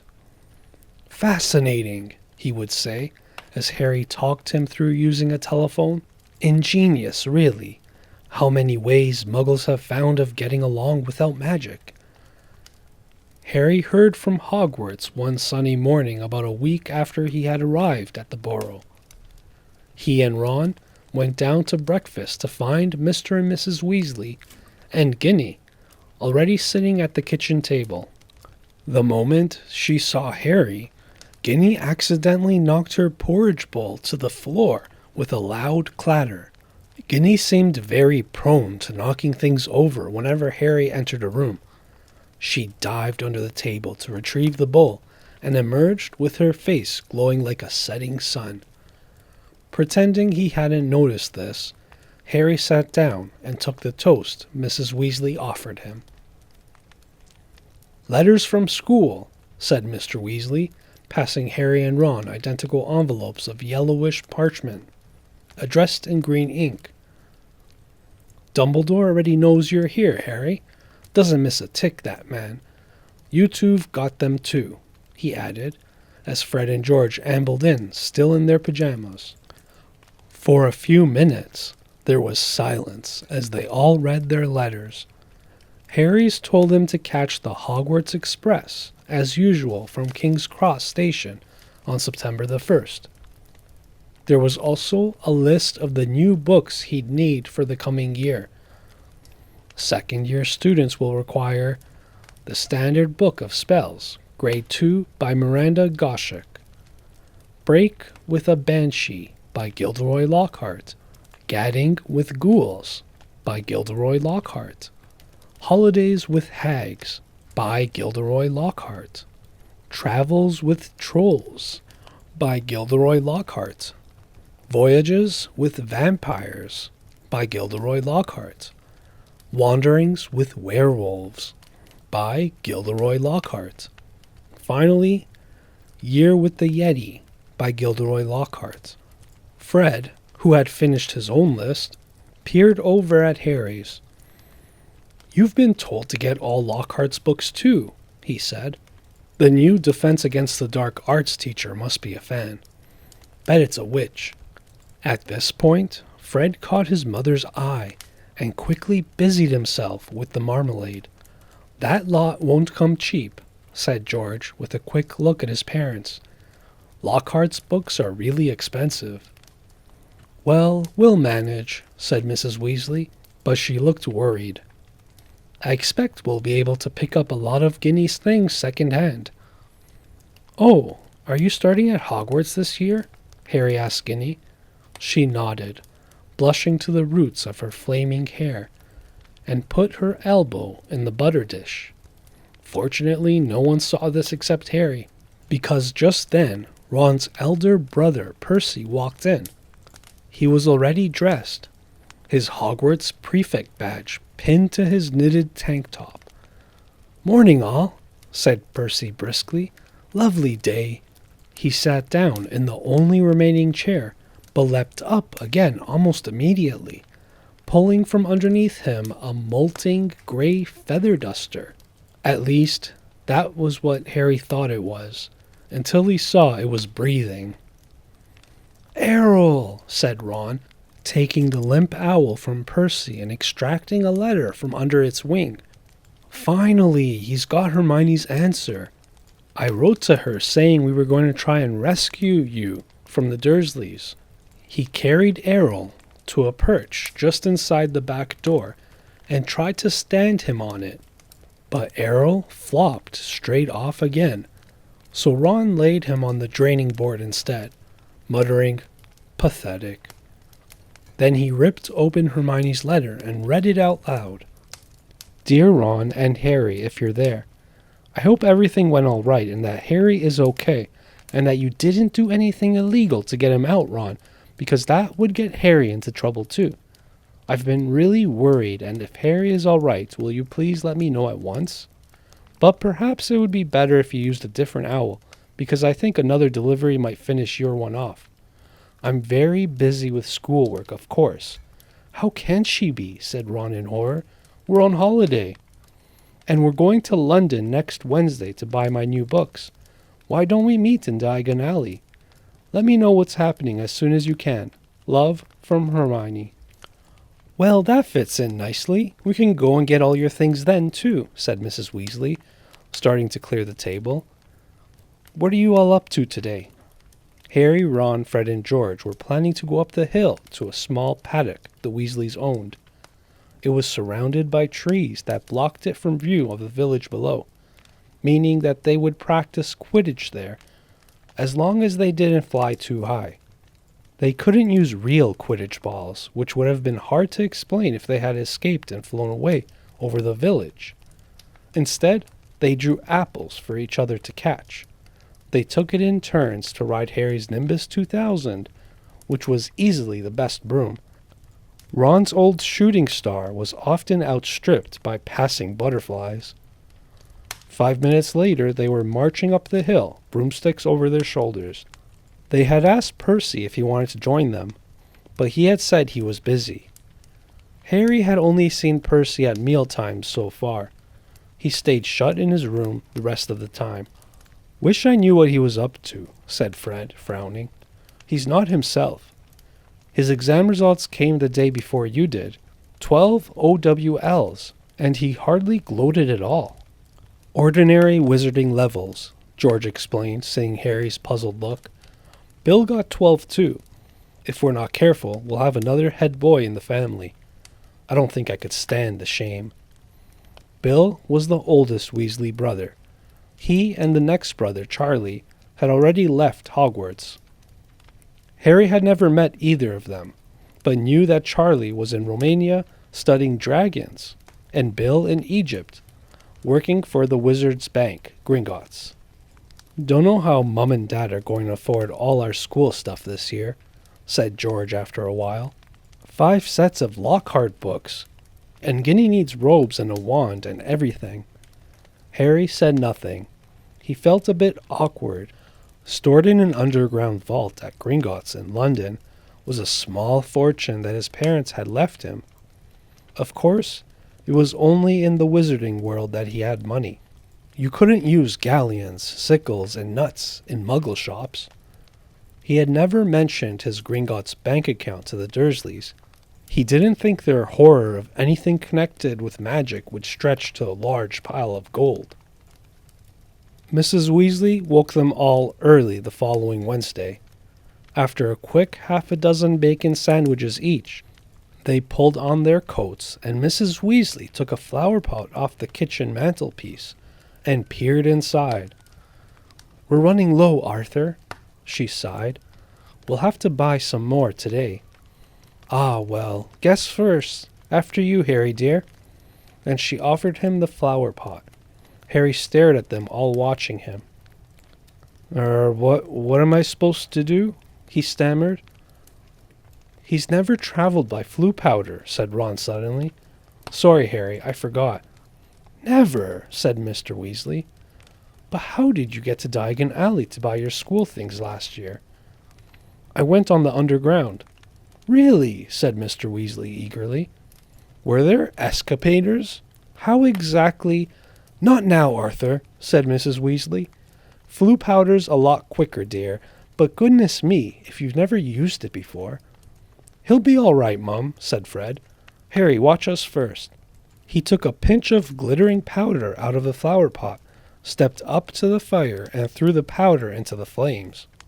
With a roar, the fire turned emerald green and rose higher than Fred, who stepped right into it, shouted, Diagon Alley, and vanished. You must speak clearly, dear, Mrs. Weasley told Harry, as George dipped his hand into the flower pot. And mind you, get out at the right grate. The right what? Said Harry nervously, as the fire roared and whipped Harry out of sight too.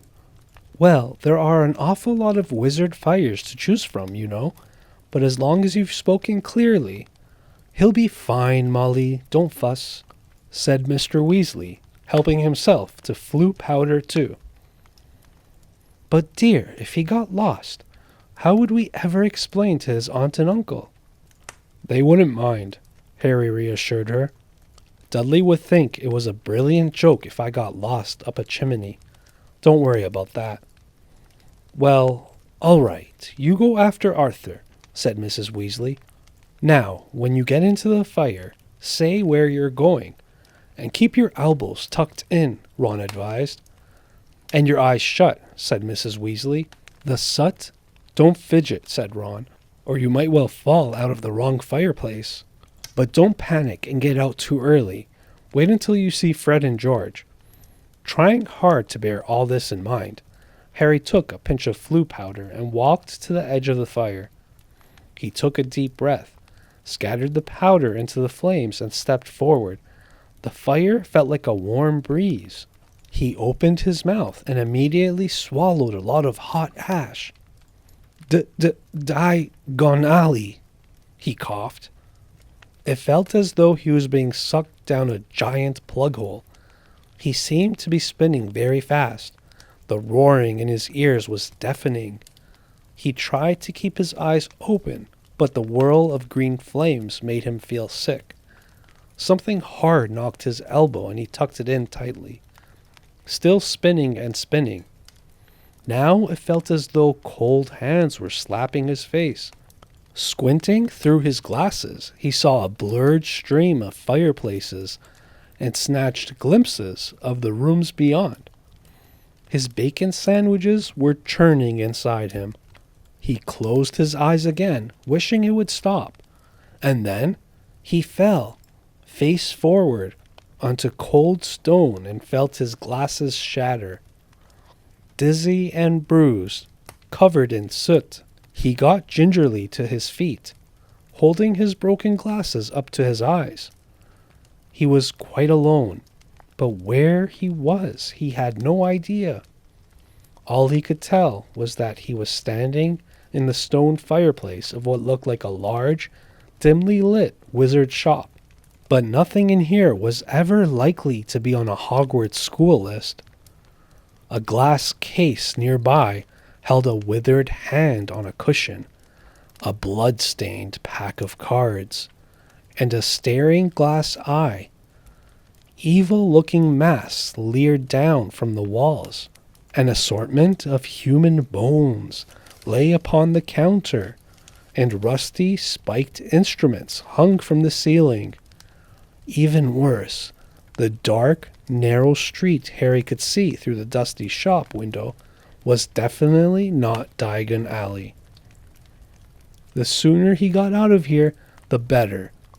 Nose still stinging where it had hit the hearth, Harry made his way swiftly and silently towards the door, But before he'd got halfway towards it, two people appeared on the other side of the glass, and one of them was the very last person Harry wanted to meet when he was lost, covered in soot and wearing broken glasses. Draco Malfoy. Harry looked quickly around and spotted a large black cabinet to his left. He shot inside it and pulled the doors to, leaving a small crack to peer through. Seconds later, a bell clanged, and Malfoy stepped into the shop. The man who followed could only be his father. He had the same pale, pointed face and identical cold gray eyes. Mr. Malfoy crossed the shop, looking lazily at the items on display, and rang a bell on the counter before turning to his son and saying, "Touch nothing, Draco." Malfoy, who had reached for the glass eye, said, "I thought you were going to buy me a present."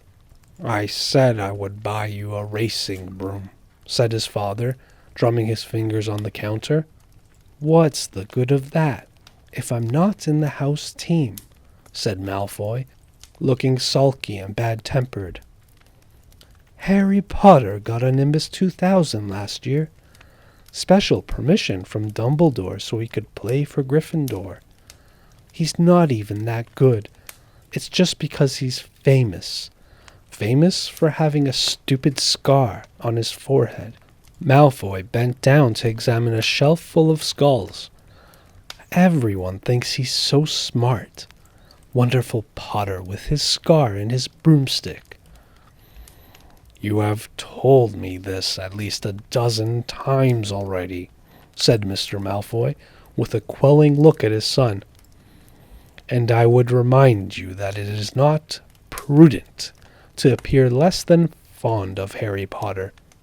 Not when most of our kind regard him as a hero who made the Dark Lord disappear.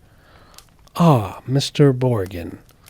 A stooping man had appeared behind the counter, smoothing his greasy hair back from his face. "Mr. Malfoy, what a pleasure to see you again," said Mr. Borgin in a voice as oily as his hair. "Delighted. And young Master Malfoy, too, charmed. How may I be of assistance?" "I must show you, just in today, and very reasonably priced." "I'm not buying today, Mr. Borgin, but selling," said Mr. Malfoy. "Selling?" The smile faded slightly from Mr. Borgin's face. "You have heard, of course, that the Ministry is conducting more raids," said Mr. Malfoy, taking a roll of parchment from inside his pocket and unraveling it for Mr. Borgin to read. "I have a few, items at home that might embarrass me if the Ministry were to call." Mr. Borgin fixed a pince-nez to his nose and looked down the list. "The Ministry would presume to trouble you, sir, surely." Mr. Malfoy's lip curled. "I have not been visited yet. The name Malfoy still commands a certain respect. Yet the Ministry grows ever more meddlesome. There are rumors about a new Muggle Protection Act. No doubt that flea-bitten, Muggle-loving fool Arthur Weasley is behind it." Harry felt a hot surge of anger. "And as you see, certain of these poisons might make it appear—" "I understand, sir, of course," said Mr. Borgin. "Let me see." "Can I have that?" interrupted Draco, pointing at the withered hand on its cushion. "Ah, the Hand of Glory," said Mr. Borgin, abandoning Mr. Malfoy's list and scurrying over to Draco. "Insert a candle and it gives light only to the holder. Best friend of thieves and plunderers. Your son has fine taste, sir." "I hope my son will amount to more than a thief or a plunderer, Borgin," said Mr. Malfoy coldly, Then Mr. Borgin said quickly, "No offense, sir. No offense meant." "Though if his school marks don't pick up," said Mr. Malfoy more coldly still, "that may indeed be all he is fit for." "It's not my fault," retorted Draco. "The teachers all have favorites. That Hermione Granger." "I would have thought you'd be ashamed that a girl of no wizard family beat you in every exam," snapped Mr. Malfoy. "Ha!" said Harry under his breath, pleased to see Draco looking both abashed and angry. "It's the same all over," said Mr. Borgin in his oily voice. "Wizard blood is counting for less everywhere." "Not with me," said Mr. Malfoy, his long nostrils flaring. "No, sir, nor with me, sir," said Mr. Borgin with a deep bow. "In that case, perhaps we can return to my list," said Mr. Malfoy shortly.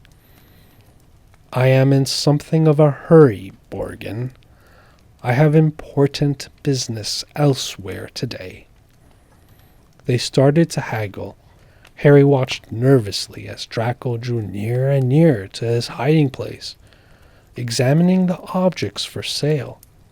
He paused to examine a long coil of hangman's rope and to read, smirking, the card propped on a magnificent necklace of opals. "Caution, do not touch. Cursed. Has claimed the lives of 19 Muggle owners to date." Draco turned away and saw the cabinet right in front of him. He walked forward. He stretched out his hand for the handle. "Done," said Mr. Malfoy at the counter. "Come, Draco." Harry wiped his forehead on his sleeve as Draco turned away. "Good day to you, Mr. Borgin. I'll expect you at the manor tomorrow to pick up the goods." The moment the door had closed, Mr. Borgin dropped his oily manner. "Good day yourself, Mr. Malfoy. And if the stories are true, you haven't sold me half of what's hidden in your manor." Muttering darkly, Mr. Borgin disappeared into a back room. Harry waited for a minute in case he came back, then, quietly as he could, slipped out of the cabinet past the glass cases and out of the shop door. Clutching his broken glasses to his face, he stared around. He had emerged into a dingy alleyway that seemed to be made up entirely of shops devoted to the dark arts.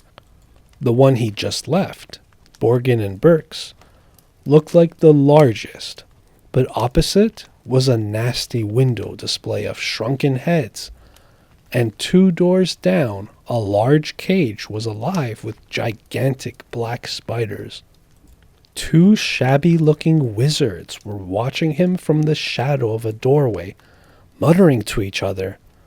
Feeling jumpy, Harry set off, trying to hold his glasses on straight, and hoping against hope he'd be able to find a way out of there. An old wooden street sign hanging over a shop selling poisonous candles told him he was in Nocturne Alley.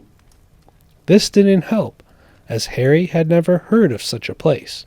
He supposed he hadn't spoken clearly enough through his mouthful of ashes back in the Weasley's fire. Trying to stay calm, he wondered what to do. "Not lost, are you, my dear?" said a voice in his ear, making him jump.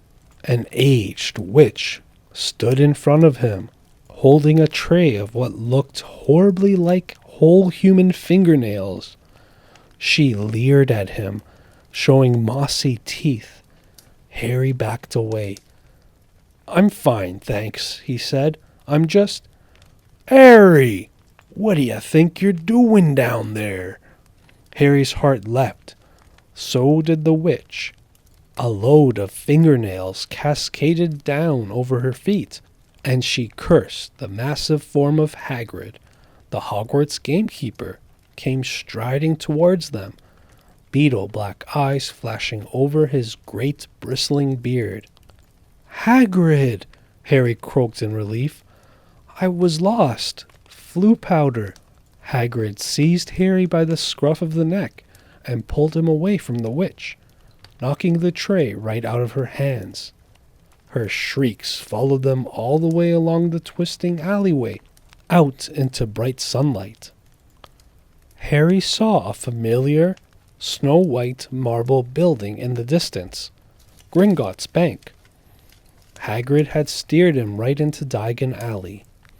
"You're a mess," said Hagrid gruffly, brushing soot off Harry so forcefully he nearly knocked him into a barrel of dragon dung outside an apothecary's. "Skulking around Nocturne Alley. I dunno. Dodgy place, Harry. Don't want no one ter see you down there." "I realized that," said Harry, ducking as Hagrid made to brush him off again. "I told you I was lost. What were you doing down there anyway?" "I was looking for a flesh-eating slug repellent," scowled Hagrid. "They're ruining the school cabbages. You're not on your own." "I'm staying with the Weasleys, but we got separated," Harry explained. "I've got to go and find them." They set off together down the street. "How come you never wrote back ter me?" said Hagrid, as Harry jogged alongside him. He had to take 3 steps to every stride of Hagrid's enormous boots. Harry explained all about Dobby and the Dursleys. "Rudy muggles," growled Hagrid. "If I'd known—" "Harry! Harry, over here!" Harry looked up and saw Hermione Granger, standing at the top of the white flight of steps to Gringotts. She ran down to meet them, her bushy brown hair flying behind her. "What happened to your glasses?" "Hello, Hagrid." "Oh, it's wonderful to see you two again. Are you coming into Gringotts, Harry?" "As soon as I've found the Weasleys," said Harry. "You won't have long ter wait," grinned Hagrid. Harry and Hermione looked around. Sprinting up the crowded street were Ron, Fred, George, Percy, and Mr. Weasley. "Harry," Mr. Weasley panted, "we hope you'd only gone one grate too far." He mopped his glistening bald patch. "Molly's frantic. She's coming now." "Where did you come out?" Ron asked. "Nocturne Alley," said Hagrid grimly. "Brilliant," said Fred and George together. "We've never been allowed in," said Ron enviously. "I should ruddy well think not," growled Hagrid. Mrs. Weasley now came galloping into view, her handbag swinging wildly in one hand, Ginny just clinging on to the other. "Oh, Harry! Oh, my dear! You could have been anywhere!" Gasping for breath, she pulled a large clothes brush out of her bag and began sweeping off the soot Hagrid hadn't managed to beat away. Mr. Weasley took Harry's glasses, gave them a tap of his wand, and returned them good as new. "Well, gotta be off," said Hagrid, who was having his hand wrung by Mrs. Weasley. "Nocturne Alley? If you hadn't found him, Hagrid." "See ya at Hogwarts," and he strode away, head and shoulders taller than anyone else in the packed street. "Guess who I saw in Borgin and Burke's?" Harry asked Ron and Hermione as they climbed the Gringotts steps. "Malfoy and his father." "Did Lucius Malfoy buy anything?" said Mr. Weasley sharply behind them. "No, he was selling." "So he's worried," said Mr. Weasley with grim satisfaction. "Oh, I'd love to get Lucius Malfoy for something." "You be careful, Arthur," said Mrs. Weasley sharply, as they were ushered into the bank by a bowing goblin at the door. "That family's trouble. Don't go biting off more than you can chew." "So you don't think I'm a match for Lucius Malfoy?" said Mr. Weasley indignantly, but he was distracted almost at once by the sight of Hermione's parents, who were standing nervously at the counter that ran all along the great marble hall, waiting for Hermione to introduce them. "But you're Muggles," said Mr. Weasley delightedly. "We must have a drink. What's that you've got there? Oh, you're changing Muggle money. Molly, look!" He pointed excitedly at the 10-pound notes in Mr. Granger's hand. "Meet you back here," Ron said to Hermione, as the Weasleys and Harry were led off to their underground vaults by another Gringotts goblin. The vaults were reached by means of small, goblin-driven carts that sped along miniature train tracks through the bank's underground tunnels. Harry enjoyed the breakneck journey to the Weasleys' vault, but felt dreadful, far worse than he had in Knockturn Alley when it was opened. There was a very small pile of silver sickles inside, and just one gold galleon. Mrs. Weasley felt right into the corners before sweeping the whole lot into her bag. Harry felt even worse when they reached his vault. He tried to block the contents from view as he hastily shoved handfuls of coins into a leather bag. Back outside on the marble steps, they all separated. Percy muttered vaguely about needing a new quill. Fred and George had spotted their friend from Hogwarts, Lee Jordan. Mrs. Weasley and Ginny were going to a second-hand robe shop. Mr. Weasley was insisting on taking the Grangers off to the Leaky Cauldron for a drink. "We'll all meet at Flourish and Blotts in an hour to buy your school books," said Mrs. Weasley, setting off with Ginny. "And not one step down Knockturn Alley," she shouted at the twins' retreating backs. Harry, Ron, and Hermione strolled off along the winding cobbled street, the bag of gold, silver, and bronze jangling cheerfully in Harry's pocket was clamoring to be spent. So he bought 3 large strawberry peanut butter ice creams, which they slurped happily as they wandered up the alley, examining the fascinating shop windows. Ron gazed longingly at a full set of Chudley Cannon robes in the windows of Quality Quidditch Supplies, until Hermione dragged them off to buy ink and parchment next door. In Gamble and Japp's Wizarding Joke Shop, they met Fred, George, and Lee Jordan, who were stocking up on Dr. Filibuster's fabulous Wet Start no-heat fireworks.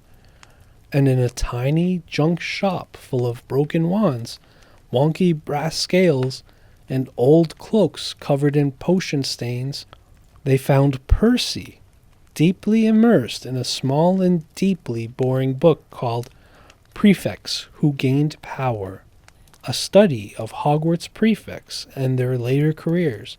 Ron read aloud off the back cover. "That sounds fascinating." "Go away," Percy snapped. "Course, he's very ambitious, Percy. He's got it all planned out. He wants to be Minister of Magic," Ron told Harry and Hermione in an undertone as they left Percy to it. An hour later, they headed for Flourish and Blotts. They were by no means the only ones making their way to the bookshop. As they approached it, they saw, to their surprise, a large crowd jostling outside the doors, trying to get in. The reason for this was proclaimed by a large banner stretched across the upper windows. Gilderoy Lockhart will be signing copies of his autobiography, Magical Me, today, 12:30 to 4:30 p.m. "We can actually meet him," Hermione squealed. "I mean, he's written almost the whole book list." The crowd seemed to be made up mostly of witches around Mrs. Weasley's age. A harassed-looking wizard stood at the door, saying, "Calmly, please, ladies. Don't push there. Mind the books now." Harry, Ron, and Hermione squeezed inside. A long queue round right to the back of the shop, where Gilderoy Lockhart was signing his books. They each grabbed a copy of Break with a Banshee and sneaked up the line to where the rest of the Weasleys were standing with Mr. and Mrs. Granger.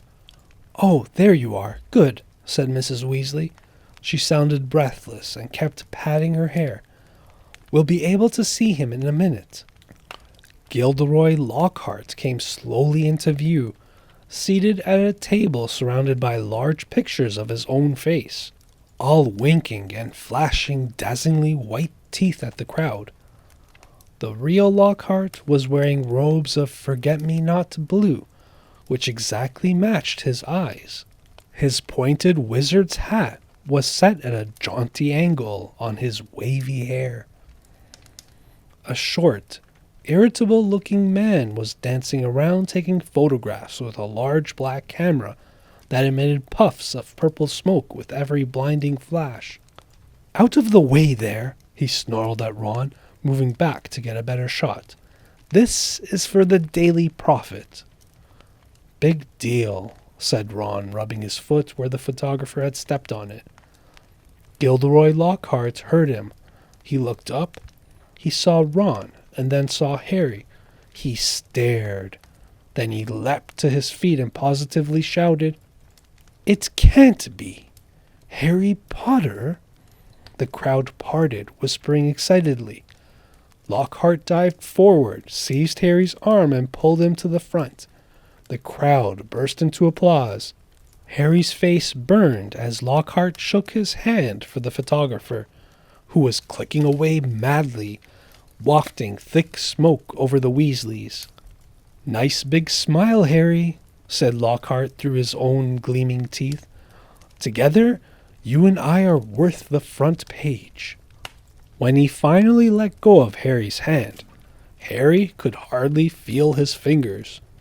He tried to sidle back over to the Weasleys, but Lockhart threw an arm around his shoulders and clamped him tightly to his side. "Ladies and gentlemen," he said loudly, waving for quiet, "what an extraordinary moment this is.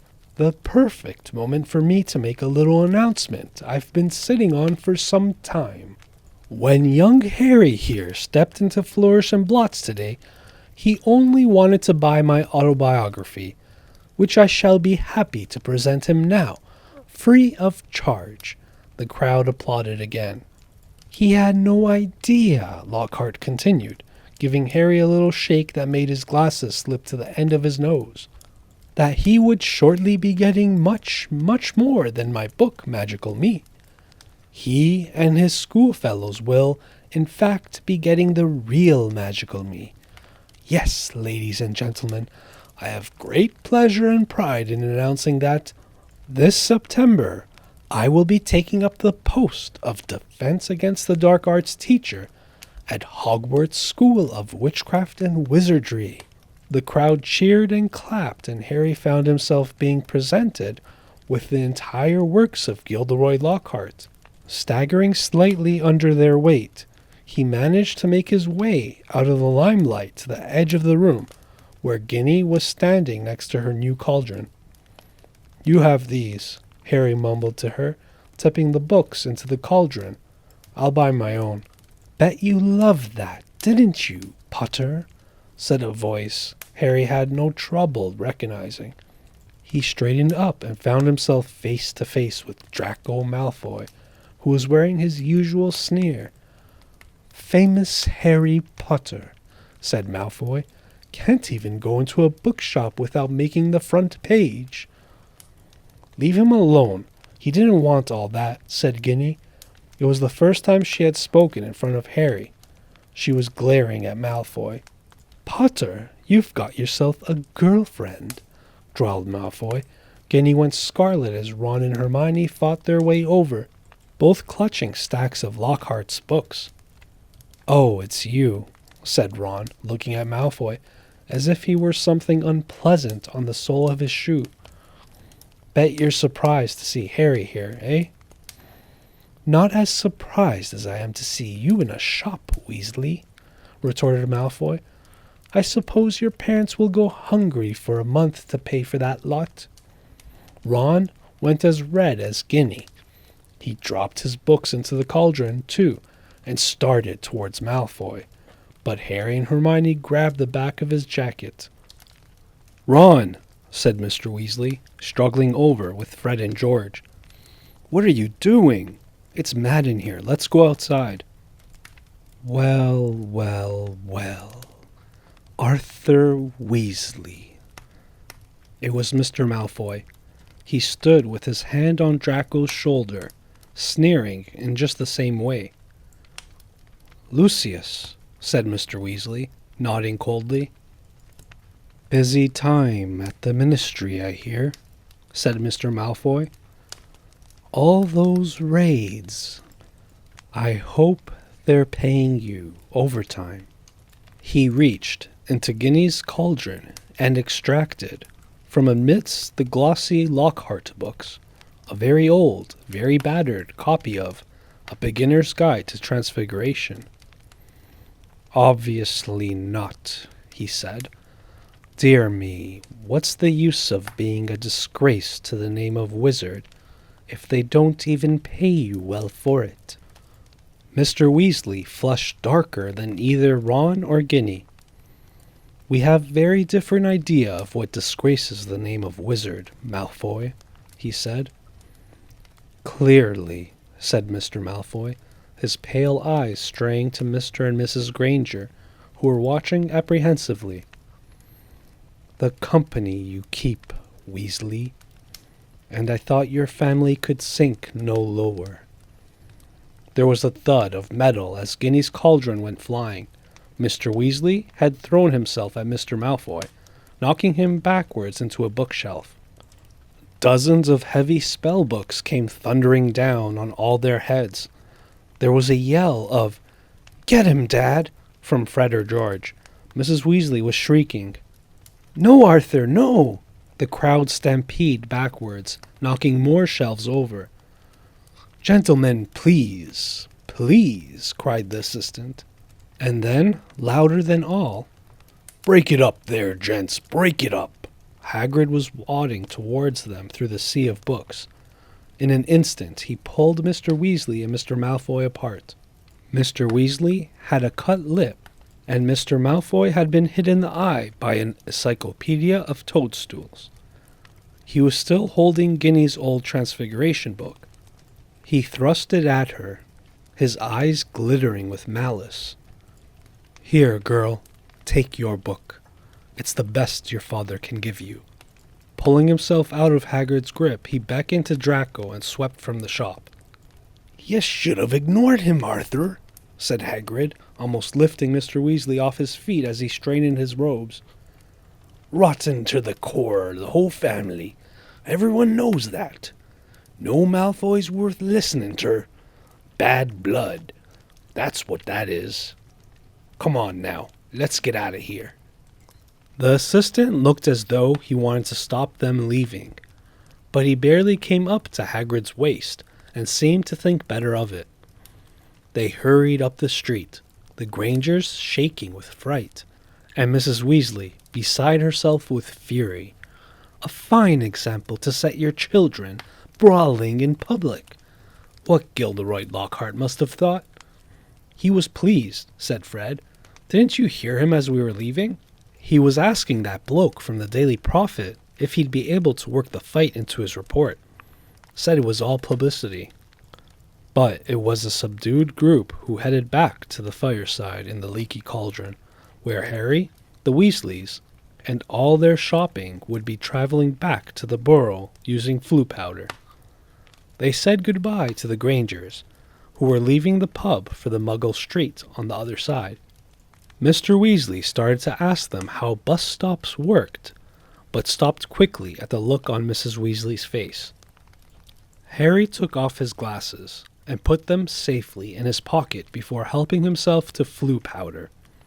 It definitely wasn't his favorite way to travel.